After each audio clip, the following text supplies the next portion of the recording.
순종, 불순종의 씨앗. 하나님의 말씀은 창세기 4장 1절로 9절입니다. 아담이 그의 아내 하와와 동침하매 하와가 임신하여 가인을 낳고 이르되 내가 여호와로 말미암아 득남하였다 하니라. 그가 또 가인의 아우 아벨을 낳았는데 아벨은 양치는 자였고 가인은 농사하는 자였더라. 세월이 지난 후에 가인은 땅의 소산으로 제물을 삼아 여호와께 드렸고 아벨은 자기도 양의 첫 새끼와 그 기름으로 드렸더니 여호와께서 아벨과 그의 제물은 받으셨으나 가인과 그의 제물은 받지 아니하신지라. 가인이 몹시 분하여 안색이 변하니 여호와께서 가인에게 이르시되 내가 분하여 함은 어찌 됨이며 안색이 변함은 어찌 됨이냐. 내가 선을 행하면 어찌 낯을 들지 못하겠느냐. 선을 행하지 아니하면 죄가 문에 엎드려 있느니라. 죄가 너를 원하나 너는 죄를 다스릴지니라. 가인이 그의 아우 아벨에게 말하고 그들이 들에 있을 때 가인이 그의 아우 아벨을 쳐 죽이니라. 여호와께서 가인에게 이르시되 내 아우 아벨이 어디 있느냐. 그가 이르되 내가 알지 못하나이다. 내가 내 아우를 지키는 자니이까. 이 시간에는 순종, 불순종의 씨앗이라는 제목으로 말씀을 묵상하겠습니다. 불순종의 결과는 다양합니다. 언제나 즉시 눈에 띄거나 분명하지는 않아도 씨를 뿌리면 거둘게 있듯이 불순종의 여파는 확실히 있습니다. 영혼의 대적인 사단은 이 지식을 우리가 모르길 원합니다. 사단은 우리가 순종을 경시하는 전략에 쉽게 넘어가길 바라기 때문입니다. 또 불순종의 결과는 대단치 않다는 논리를 무의식 중에 펴는 사람들도 있습니다. 이러한 미혹적이고 치명적인 사고방식은 널리 퍼져 있습니다. 이것이 불법의 신비 내지 은밀한 세력입니다. 가인은 농부였고 동생 아벨은 목자였습니다. 세월이 흐른 후 가인은 땅의 소산으로 제물을 삼아 여호와께 드렸고 아벨은 양의 첫 새끼를 제물로 드렸습니다. 이에 여호와께서 아벨과 그 제물은 연락하셨으나 가인과 그 제물은 연락하지 아니하셨다고 하였습니다. 하나님은 가인의 제물을 받지 않으셨습니다.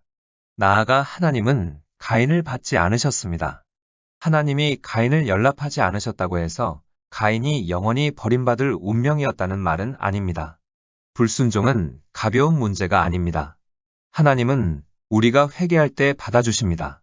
그러므로 하나님이 조건 없이 받아주신다는 현대 신학은 틀린 것입니다. 하나님은 우리를 있는 그대로 받아준다는 주장은 하나님을 경외하는 마음이 사라지게 하기 때문에 위험한 주장입니다.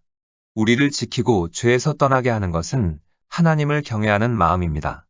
출애굽기 20장 20절에 모세가 백성에게 이르되 두려워하지 말라. 하나님이 임하심은 너희를 시험하고 너희로 경외하여 범죄하지 않게 하려 하심이니라.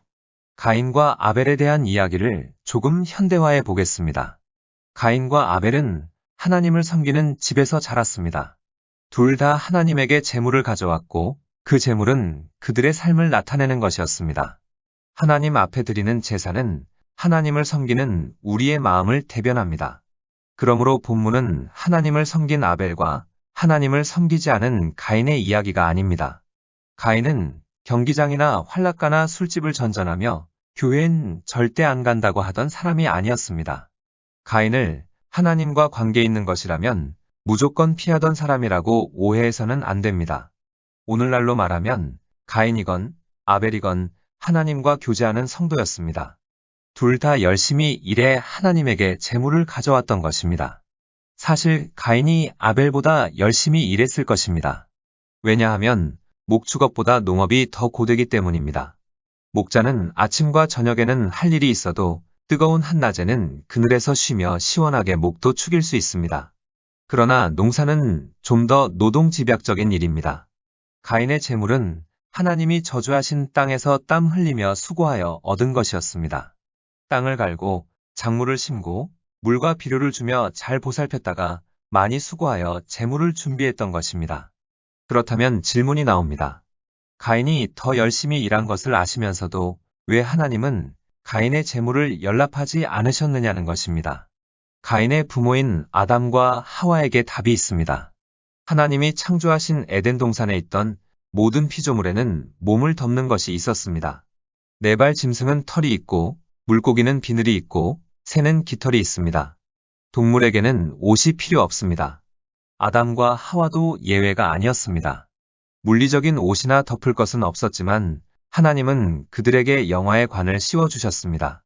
시편 8편 4절로 8절에 사람이 무엇이기에 주께서 그를 생각하시며 인자가 무엇이기에 주께서 그를 돌보시나이까.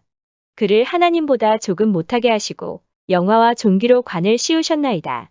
주의 손으로 만드신 것을 다스리게 하시고 만물을 그의 발 아래 두셨으니 곧 모든 소와 양과 들짐승이며 공중의 새와 바다의 물고기와 바닷길에 다니는 것이니이다. 관을 씌운다는 말은 에워싸거나 둘러싼다는 뜻입니다. 아담과 하와는 영화에 덮여 있었던 것입니다. 하나님이 아담과 하와에게 입히신 영광은 벌거벗은 몸이 보이지 않게 가려줄 정도로 눈부셨던 것입니다. 그래서 성경은 아담과 그 안에 두 사람이 벌거벗었으나 부끄러워 아니하니라고 기록하고 있습니다. 자신이 처한 위치나 자신의 행동, 성격 따위에 대해 깨닫게 하는 자의식이 그들을 다스리지 않았던 것입니다. 그들의 삶은 하나님 앞에 있었기에 옷이 필요 없었습니다. 그러나 불순종하는 순간 상황이 변했습니다. 불순종하기 전에는 전적으로 영혼이 지배했으나 이제는 육체가 지배하게 된 것입니다. 그들이 선악과를 먹은 후 성경에 처음 기록된 말은 창세기 3장 7절입니다. 이에 그들의 눈이 밝아져 자기들이 벗은 줄을 알고 여기에서 핵심 단어는 그들이 알았다는 것입니다. 그들은 이전에 모르던 지식을 소유하게 된 것입니다. 선악이라는 지식의 원리는 옳고 그름에 따라 사는 것입니다. 타락 전에 그들의 행동은 선악의 지식이나 옳고 그름이 아니라 하나님을 아는 지식에 지배되었습니다. 신뢰와 사랑에서 나오는 순종하는 마음이 행동의 동기였던 것입니다. 옳고 그름은 그들 마음이 아니라 하나님 손에 있었습니다. 성경은 말합니다. 신명기 32장 4절에 그는 반석이시니 그가 하신 일이 완전하고 그의 모든 길이 정의롭고 진실하고 거짓이 없으신 하나님이시니 공의로우시고 바르시도다. 아담과 하와는 온전히 하나님을 의식하며 하나님 앞에서 살았습니다. 선악을 알게 하는 나무 열매를 먹은 것은 하나님 밖에서 선악에 대한 지식의 근원을 찾은 것입니다. 이것은 논리적 판단의 원리라 할 수 있습니다. 이제 아담과 하와에게는 자기들을 다스릴 하나님이 필요 없었습니다. 자기들 안에 옳고 그름에 대한 인식이 생겼기 때문입니다.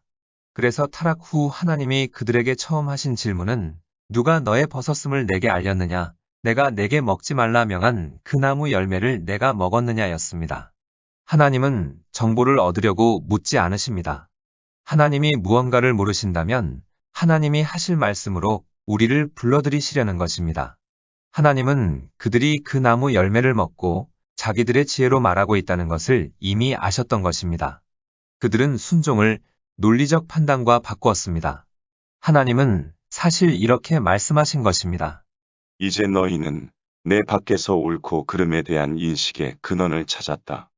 선악을 알게 하는 나무 열매를 먹은 것이 분명하다. 불순종 후 그들은 무화과나무 잎으로 즉 땅의 소산으로 벗은 몸을 가렸습니다. 가렸는데도 여전히 벗은 것 같아 그들은 숨었습니다. 그때 하나님이 물으셨습니다. 누가 너의 벗었음을 내게 알렸느냐? 그들은 새로 발견한 옳고 그름에 대해 느낀 대로 자기들 보기에 옳은 대로 행하려 했습니다. 그런데도 여전히 벗은 기분이었습니다. 아담과 하와는 무화과나무 잎으로 자신들을 가렸지만 그것은 하나님 방법이 아니었습니다. 하나님은 무죄한 짐승을 죽여 그 가죽을 아담과 하와에게 입히심으로 하나님께서 받으실 만한 덮을 것, 즉 벌거벗음에 대한 제물을 일러주셨습니다. 하나님이 정하신 방법은 짐승의 피였지 땅의 소산은 아니었던 것입니다. 불순종한 시점의 아담과 하와는 하나님이 찾으시는 것이 무엇인지 몰랐으나 가인과 아벨은 달랐습니다. 아담과 하와는 가인과 아벨에게 하나님이 받으실 제물을 가르쳤을 것입니다. 그러므로 가인이 가져온 땅의 소산은 역시 하나님이 받으실 수 없는 제물이었습니다. 그는 자기 방식으로 하나님을 섬긴 것입니다. 이것은 우리에게 중요한 것을 시사하고 있습니다. 우리의 신앙생활이 하나님의 방법이 아닌 자기 방법과 자기 열심은 하나님께 연락되지 않는다는 사실입니다. 가인은 동생처럼 어린아이의 순수함으로 순종하지 않고 이성에 따라 작용하며 옳고 그름의 논리를 따르는 저주의 마음이 끌렸습니다. 히브리서 11장 4절에 믿음으로 아벨은 가인보다 더 나은 제사를 하나님께 드림으로 의로운 자라 하시는 증거를 얻었으니 하나님이 그 예물에 대하여 증언하심이라. 그가 죽었으나 그 믿음으로써 지금도 말하느니라. 히브리서 저자는 아벨의 순종을 믿음과 동등하게 보았습니다. 참 믿음은 순종과 동등한 것이며 순종을 기초로 한 것입니다. 참된 믿음은 옳고 그름에 대한 인식이 아니라 순종에서 나옵니다. 가인은 자신의 수고와 재물을 하나님이 연락하지 않으신 것을 알고는 심히 분하여 안색이 변했습니다. 이것은 종교적인 사람이 진리와 대면할 때 보이는 전형적인 반응입니다. 종교적인 사람은 분노합니다. 이것은 성경 곳곳에서 나오는 사실입니다. 이 분노는 교만에서 나온 것입니다. 교만은 자기 뜻을 고수하기 위해 하나님의 뜻과 길을 밀어내는 것입니다. 자비로우신 하나님은 가인으로 하여금 눈을 뜨게 하시려고 물으셨습니다. 내가 분하여 함은 어찌 됨이며 안색이 변함은 어찌 됨이냐. 내가 선을 행하면 어찌 낯을 들지 못하겠느냐. 여기에서 선을 행하는 것은 순종하는 것을 의미합니다. 하나님은 제사보다 순종을 원하십니다. 하나님이 이스라엘 백성에게 노래와 악기를 치워버리고 재물을 그만 가져오라고 한두 번 말씀하신 게 아닙니다. 왜 그러셨을까요? 이사야 66장 4절을 보면 다음과 같이 기록하고 있습니다. 내가 불러도 대답하는 자가 없으며 내가 말하여도 그들이 듣지 않고 오직 나의 목전에서 악을 행하며 내가 기뻐하지 아니하는 것을 택하였음이라. 이스라엘 백성들은 제사를 드렸지만 하나님께 귀 기울이지도 순종하지도 않았던 것입니다. 그러므로 최고의 예배는 순종입니다. 내가 선을 행하면 어찌 낯을 들지 못하겠느냐를 바꾸어 말하면 내게 순종하면 어찌 낯을 들지 못하겠느냐는 것입니다. 이것을 풀이하면 다음과 같습니다. 가인아, 왜 분을 내느냐? 그럴 필요 없다. 내 동생처럼 내게 순종하면 내가 아벨과 그 재물을 받은 것처럼 너와 내 재물도 받을 것이다. 그리고 하나님은 경고하셨습니다. 분문 7절에 선을 행하지 아니하면 즉 내게 순종치 않고 내 논리를 고집하면 죄가 문에 엎드려 있느니라. 죄가 너를 원하나 너는 죄를 다스릴지니라고 하였습니다. 여기서 알 수 있는 것은 죄에도 소원이 있다는 것입니다. 불순종의 배후 세력은 불법의 주인인 사단입니다. 아담에게 들어간 이 사단은 목표가 생겼는데 그것은 모든 사람과 모든 것을 통제하고 다스리는 것이었습니다. 죄의 소원을 중력에 견주어 생각해 볼 수 있습니다. 중력은 늘 작용하며 모든 일에 영향을 미치는 불변의 힘입니다. 건물 꼭대기에서 발을 떼면 중력의 작용으로 바닥으로 떨어집니다. 떨어지기 싫거나 중력의 법칙을 모르거나 믿지 않을 수도 있지만 그래도 떨어질 수밖에 없습니다. 어느 날 과학자들은 양력이라는 또 다른 힘을 발견했습니다. 국어사전을 보면 양력에 대해 이렇게 설명하고 있습니다. 비행기의 날개 같은 얇은 판을 기체나 액체 속에서 작용시킬 때 진행 방향에 대하여 수직 또는 상향으로 작용하는 힘, 비행기의 날개에 응용됨이라고 설명하고 있습니다. 이처럼 조건만 충족되면 양력은 중력 대신 작용합니다. 발명가들은 양력의 법칙을 근거로 비행기를 설계했습니다. 비행기를 타고 날 때는 중력의 영향을 받지 않으므로 바닥으로 떨어지지 않습니다. 비행기를 타고 하늘을 날 때는 양력이 중력에서 우리를 해방한 것입니다. 그러나 조종사가 엔진을 끄고 날개를 내리면 비행기는 온전히 중력의 영향을 받아 추락하고 맙니다. 한때 비행기를 다스리던 중력이 다시 힘을 발휘하는 것입니다. 이처럼 생명의 성령의 법이 우리를 죄의 법에서 해방시켜주지만 여전히 죄의 법은 존재합니다. 참된 믿음과 순종이 있어야 죄의 법을 방어하고 정복할 수 있는 것입니다. 생명의 성령의 법을 성경은 믿음의 법이라고 말합니다. 로마서 3장 23절로 28절에 모든 사람이 죄를 범하였음에 하나님의 영광에 이르지 못하더니 그리스도 예수 안에 있는 속량으로 말미암아 하나님의 은혜로 값없이 의롭다 하심을 얻은 자 되었느니라. 이 예수를 하나님이 그의 피로써 믿음으로 말미암아 화목제물로 세우셨으니 이는 하나님께서 길이 참으시는 중에 전에 지은 죄를 간과하심으로 자기의 의로우심을 나타내려 하심이니 곧 이때에 자기의 의로우심을 나타내사 자기도 의로우시며 또한 예수를 믿는 자를 의롭다 하려 하심이라. 그런즉 자랑할 때가 어디냐? 있을 수가 없느니라. 무슨 법으로냐? 행위로냐? 아니라 오직 믿음의 법으로니라. 그러므로 사람이 의롭다 하심을 얻는 것은 율법의 행위에 있지 않고 믿음으로 되는 줄 우리가 인정하노라. 우리는 믿음의 법이 죄의 법을 다스린다는 것을 압니다. 참된 믿음에는 그 믿음에 상응하는 순종이 있기 때문입니다. 순종은 참된 믿음의 증거이므로 믿음과 순종은 때려야 뗄 수 없는 관계입니다.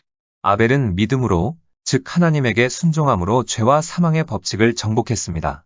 하나님은 가인에게 이렇게 경고하셨습니다. 죄의 소원이 내게 있으나 내게 순종하면 그것을 이길 것이다. 이해하기 쉽게 풀이하면 죄가 너를 끌어당기나 내게 순종하면 믿음이 죄를 지배하는 것이다. 순종을 통해 죄를 정복하게 되는 것입니다. 하나님이 가인에게 주신 말씀의 요지는 이것입니다. 본문 7절에 내가 선을 행하지 아니하면 즉 내게 순종하지 않으면 죄가 문에 엎드려 있느니라. 하나님은 문이라는 단어를 사용하셨습니다. 이것은 비유적으로 모든 사람의 삶에 있는 문입니다. 알든 모르든 모든 이의 삶에는 문이 있습니다. 이 문은 삶으로 들어가는 입구입니다. 가인의 경우의 문은 죄와 귀신의 세력이 접근하는 통로였습니다. 하나님은 죄와 귀신의 세력에게 그 문을 여는 것이 무엇인지, 닫는 것이 무엇인지 처음부터 알려주신 것입니다. 문을 열어주는 것은 불순종이고 닫는 것은 순종입니다. 하나님께서 누누이 경고하셨음에도 가인은 자기 지혜와 논리를 고집했습니다. 그래서 마음의 시기가 들어왔고 곧 심사가 뒤틀렸고 증오가 생긴 것입니다. 살인이 그에게 슬며시 들어왔고 곧 분노를 이기지 못하고 동생인 아벨을 죽였습니다. 그리고 하나님을 경외하는 마음마저 잃었습니다.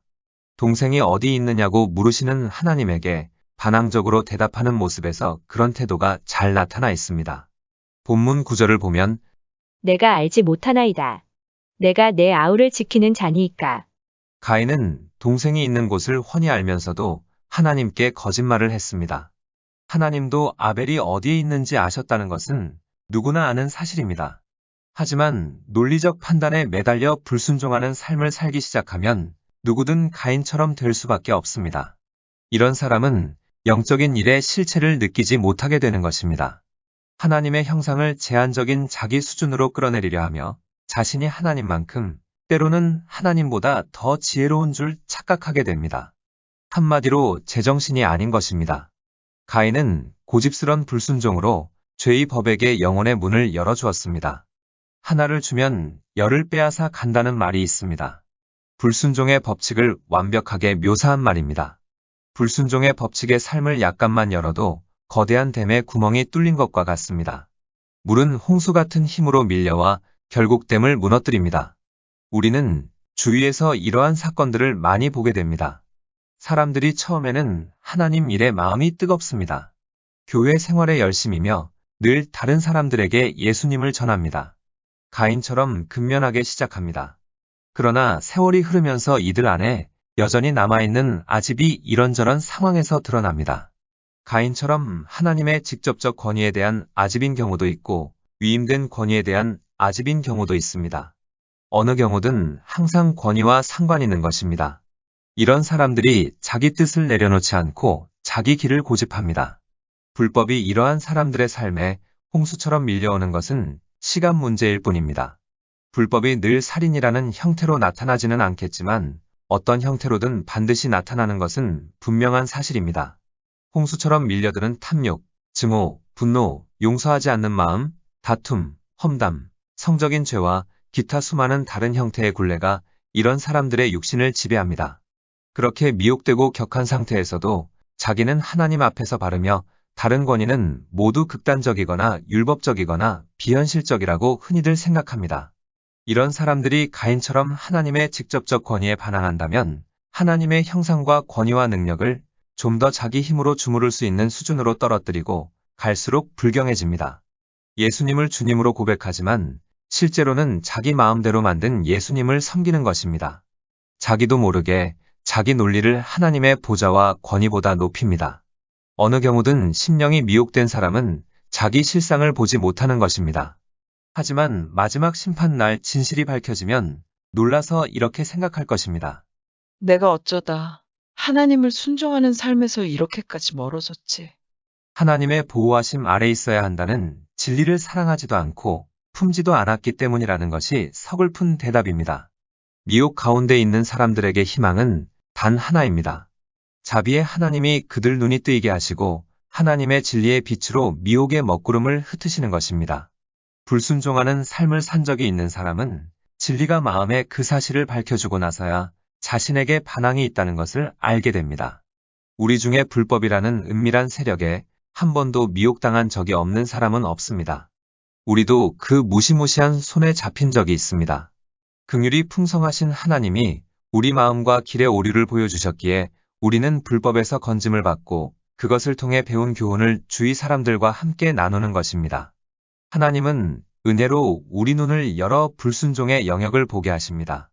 그러나 먼저 자신을 낮추지 않으면 가인처럼 우리도 진리를 볼 수 없게 됩니다. 기도하시겠습니다. 길이여 진리여 생명이신 하나님, 우리의 수많은 불순종을 용서하여 주옵소서. 하나님을 사랑하고 하나님의 말씀에 즐겨 순종하는 우리 모두가 되게 하옵소서. 그리고 하나님을 경외하는 가운데 자신에게 유익이 있든 없든 순종하게 하옵소서. 사단에게 속지 않게 하시고 내 뜻보다 항상 하나님의 뜻을 앞세우게 하옵소서.